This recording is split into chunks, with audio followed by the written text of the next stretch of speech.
Okay, so what I took away from Adrienne Goodson's TED Talk was kind of the two screens she put up that defined what movements are and gave three options in participating in movements, what you can do to participate.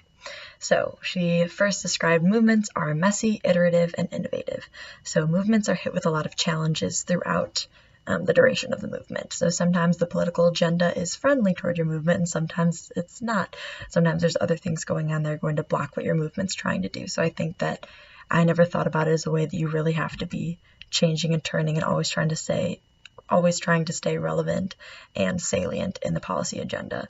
Also, they can be unorganized and messy, and I never really thought about that because the book described that there are a lot of factions and movements, and I think that that's kind of what Adrienne was hitting on, is that there are going to be different leaders for different factions, and there's going to need to be a way for you to combine the goals of those factions toward the one movement. And that's the second part about what movements are. Movements are leaderful and require leadership. So there are leaders of all these different factions, but also it requires each member of the movement to be a leader in their own sphere of influence, whether that be at work, be with their family, be on social media. So although there are a lot of leaders, it still requires leadership from each of its members. And then the third part that I learned about movements is that movements ask more of you, not less of you.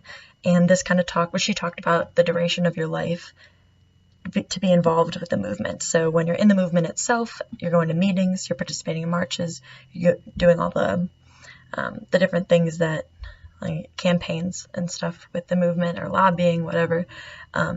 But then when you go beyond that role, there's still a role that you're going to play in the rest of your life, whether that be educating your kids, educating your family, or like I said earlier, coworkers. So the second thing that I learned was the three options to participate in movements. And these are using your consumer power, telling a story, and using your feet. The last two, telling a story and using your feet, I already kind of associated with movements because I always think of like the 2017 Women's March or the climate change march. So the first one was something that was kind of new to me, which was use your consumer power. And when she talked about this, I kind of took it and interpreted it through what we now do with plastic straws, is we don't use plastic straws anymore. We use metal ones, or some people do.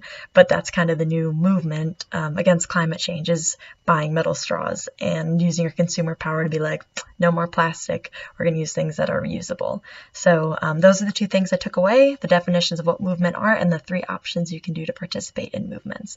Really enjoyed the TED Talk, and I'm interested to hear what the next one's about.